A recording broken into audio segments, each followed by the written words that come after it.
Students, we are back. Okay, yesterday we have done figure it out page number 44-45. हमने कल देखा था question number 1 and question number 2.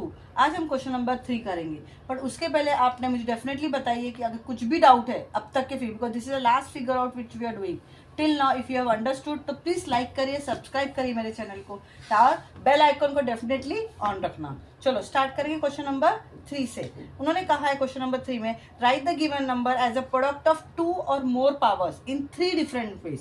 सी 2 और more powers में हमको लिखना है. मतलब फर्स्ट क्वेश्चन उन्होंने दिया है 64 रेज टू 3.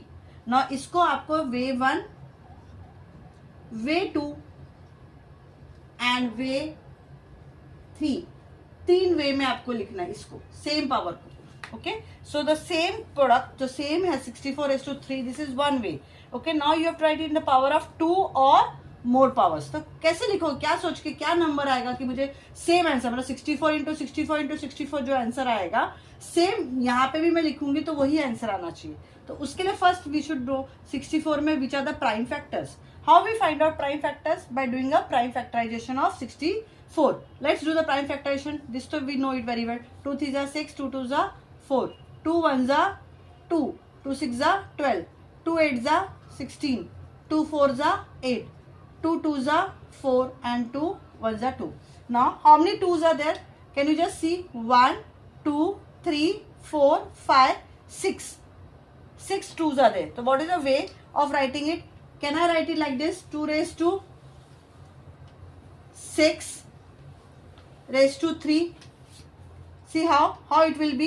See 3 जो है वो 3 वैसे ही रहेगा बाहर जो है, और ये 64 में कितने 6 है, कितने 2s है, 1 2 3 4 5 6. तो 64 को मैं 2 raised to 6 भी लिख सकती हूँ, एंड 2 raised to 6 का आंसर भी 64 ही है, एंड 3 तो कॉमन पावर है. तो this is one way of writing. Yes, next is what? 8 raised to 6. Now how 8 raised to 6? I know it very well. What is this? 2 raised to 2 into 2 into 2. That is what? 2 2s are 4, 4 2s are 8. ये 8 लिखा मैंने. Yes, वापिस से वो ये 2 2s are 4, 4 2s are 8. मतलब क्या है? 8 2 टाइम्स है. See again, 8 कितनी बार है? 2 टाइम्स है. 1 टाइम 2 टाइम, एंड बाहर मैंने 3 लिखा. चलो this is one way because common is 3. तो वो हमने 3 3 लिखा. आइदर आप 2 raised to 18 लिखो या 8 raised to 6 लिखो, इस one and the same thing. But वो 18 एंड 6 आया कैसे, मैं उसको बाइफर्केशन करके आपको बता रही हूँ. ओके, सी मैंने कॉमन 3 जो पावर है वो सेम रखा बाहर. ओके, एंड ये अंदर का जो चीज है वो मैं इस प्राइम फैक्टराइजेशन से अलग अलग तरीके से लिख रही हूँ. Is it clear? Then it is what? Then it is, और एक है 4 raised to 9. What is that? 4 raised to 9. अभी 4 raised to 9 लिखने से जगह पे मैंने पहले ही रूल बनाया है कि 3 जो है वो कॉमन बाहर रहेगा और अंदर क्या रहेगा? 3. क्यों 3? देखो अगेन सेम है, सेम फंडा यूज हो रहा है. कितना? 2 2s are 4, 2 2s are 4, 2 2s are 4. Okay, that means कितनी बार 4 4 4 आया? 3 टाइम्स आया. Okay, so you are writing it 4 raised to 3 and बाहर 3 कॉमन है. अगेन 4 raised to 9 हो गया. 3 3s are 9. 4 raised to 9 and 64 into 64 into 64, उसका जो आंसर होगा और इसका जो आंसर है ये सेम है. So this are the 3 ways of okay writing 64 raised to 3. But ये आप बाय हार्ट नहीं कर सकते हो. This you have to use a logic, and for that you should know how to do prime factorization. Okay, prime factorization is very much required. Without prime factorization आप sum solve नहीं कर सकते हो. Is it very very clear? And wrapping this prime factorisation वाला, this I am keeping it in ताकि आप revise कर सको. Okay, next number is 192 raised to 8. Okay, now how you will write it? Again do the prime factorization of 192.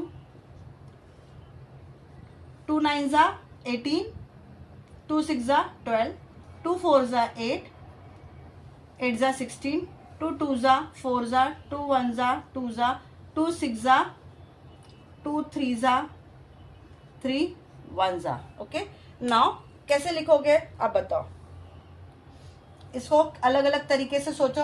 8 common रहना चाहिए बाहर. आप दिमाग लगाओ और बताओ. सी कैसे करोगे? 2 2s are 2 2s are, ये है ही, ये 3 है ही, और एक 3 सिंगल है.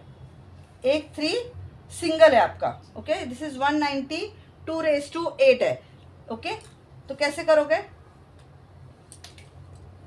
2 raised to 3 एंड 2^3 कितना हो जाएगा 2^6 हो गया इनटू 3^1 एंड कॉमन बाहर क्या है 8 है ओके कॉमन बाहर 8 है तो वो 8 वैसे ही रहेगा ओके और जब मैं इसको ओपन करूंगी तो क्या हो जाएगा 2^6 8 जा 48 इंटू 1 8 जा 8 तो आपको कहीं कहीं कई टेक्स्ट बुक्स में या कहीं पे भी आपको दिखता रहेगा कि इस this way is also a correct way 2^48 and 3^8 पर 2^48 अगर आप जब डायरेक्ट लिखते हो तो क्या होगा आपको समझ में नहीं आएगा कि 48 कहाँ से आया तो अभी लॉजिक समझा क्योंकि ब्रैकेट ओपन करोगे तो 6 8 जा 48 होगा ओके और ये 2^18 6 3 जा 18 है this is very very clear yes next way और कैसे लिख सकते हो आप लोग ओके 64 जस्ट एग्जाम्पल ले रही हूँ 2 2 जा 4 4 2 जा 8 8 2 जा 16 16 2 जा 32 32 2 जा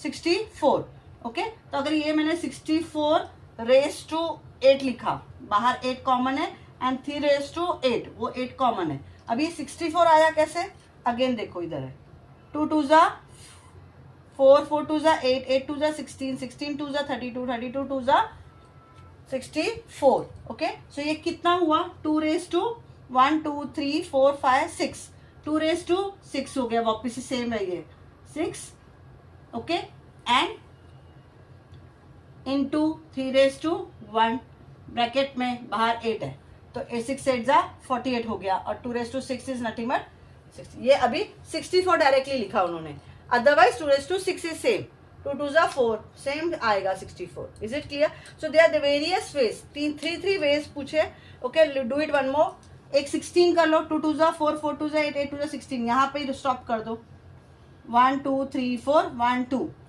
तो 2^4 इंटू 2^2 इंटू 3^1 एंड बाहर ब्रैकेट में कॉमन क्या है 8 है ये हो गया 2^6 into 3^8 this is one more way of writing it yes या आप डायरेक्टली इसको 16 लिखो 2 2 जा 4 4 2 जा 8 8 2 जा 16 इसको आप डायरेक्टली 16 भी लिख सकते हो इसको पावर लिखने की फिर जरूरत नहीं है 16^8 लिख सकते हो is it very very clear I hope you are understanding yes तो these are the 2 sums which are be set कि आपको इस पावर को 3 अलग अलग तरीके से लिखना है is it very very very clear I hope you have understood till now here इसके बाद नेक्स्ट क्वेश्चन है true or false okay let's understand true or false the first true or false is that I will just give you example and whether it's a true or false okay I am not going to write the sentences आप read करो मैं आपको explain करती हूँ cube numbers are also square numbers they are saying what is the statement cube numbers are also a square numbers yes it's a true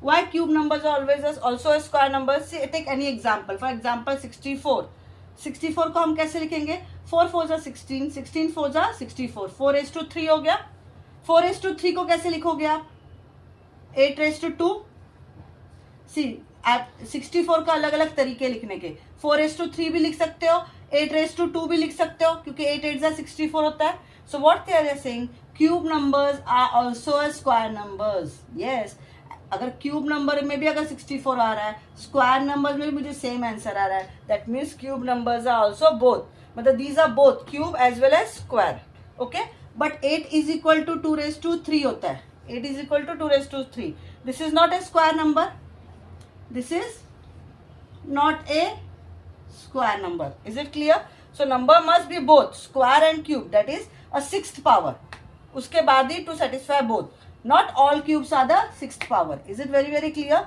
so cube numbers are also square numbers yes sometimes so that's why it is given true is it clear let's understand next one question 2 what is sentence statement 4th powers are also a square numbers 4th powers are also square numbers yes it's a true तो 2 बार read करके देखो 4th powers are also square numbers see any 4th power you take it for example a^4 लिया okay a^4 को मैं a² and 2 ऐसे लिख सकती हूँ yes so 4th powers are square because squaring a 4th power gives a square number only तो 4 को मैं a^2 भी लिख सकती हूँ a² बाहर कॉमन 2 लिख सकते हो दैट मीन्स हम पावर्स 4th पावर को स्क्वायर के फॉर्म में लिख सकते हैं क्या उन्होंने पूछा तो yes it's a true let's do the third one का सेंटेंस क्या है the 5th power of a number is divisible by cube of that number the 5th power of a number is divisible by the cube of that number. Yes, always true. Why? See, fifth power मतलब उन्होंने बोला fifth power of a number is always divisible by the cube of that number. समझ में आ रहा है question क्या बोला उन्होंने? सी, क्वेश्चन को अगर मैं इस फॉर्म में लिखना चाहूँ तो ऐसा है, fifth power of A number is always divisible by cube of A number. Yes, minus करके देख लो डिविजिबल हो जाता है कि नहीं. यस, माइनस हो रहा है ना, which is a valid for any when A is not equal to 0, तब ये वैलिड है, तो it's a true. Okay, next is what? Product of, fourth one, product of two cube numbers is a cube number. Product मतलब क्या होता है? Minus होता है. यस, या मल्टीप्लाई होता है कि प्लस होता है? Yes, it's a multiply. Product means multiply. तो product of two cube number, two cube number का प्रोडक्ट ले लो कोई भी. ओके, और उसको जब भी आप ये करते हो, क्या the product of two is a cube number. जब प्रोडक्ट को मल्टीप्लाई करोगे आप कोई भी क्यूब नंबर को, तो डेफिनेटली वो भी क्यूब नंबर ही आएगा. दिस तो already we have seen in many examples. So till now all the true and false is clear. I hope you have understood. See, logic बहुत सिंपल रहेगा, लेकिन आप रीड करोगे एंड विथ एग्जाम्पल के साथ भी अगर आप एग्जाम में लिखते हो तो definitely you will get the marks. Yes, true or false में. Next let's go with the fifth question. Fifth question क्या है? Yes, simplify and right this in exponential form. Okay, आपको इसको एक्सपोनेंशियल फॉर्म में लिखना है. Let's do the question. 10 raised to minus 2 into 10 raised to minus 5. 10 raised to minus 2 into 10 raised to minus 5. इसको exponential form में लिखना है. Means what, you have to just simplify. As I have told you, since the base is same, जब भी base same होता है तो आपको मल्टीप्लाई साइन है तो powers will be what, it will be added. तो ऐड करो पावर्स को. ये दोनों ही माइनस है, बीच में प्लस साइन है. When you open the bracket, -2, this bracket means multiply, plus into minus, -5. Both the numbers are minus, so you will add and sign will be of the bigger number. So sign bigger number कौन है? 5 है, तो it will be 10 raised to -7. Yes, इसमें कौन सा formula मैंने use किया है? You can write it since a raised to m divided by a raised to n, that is equal to a m minus n.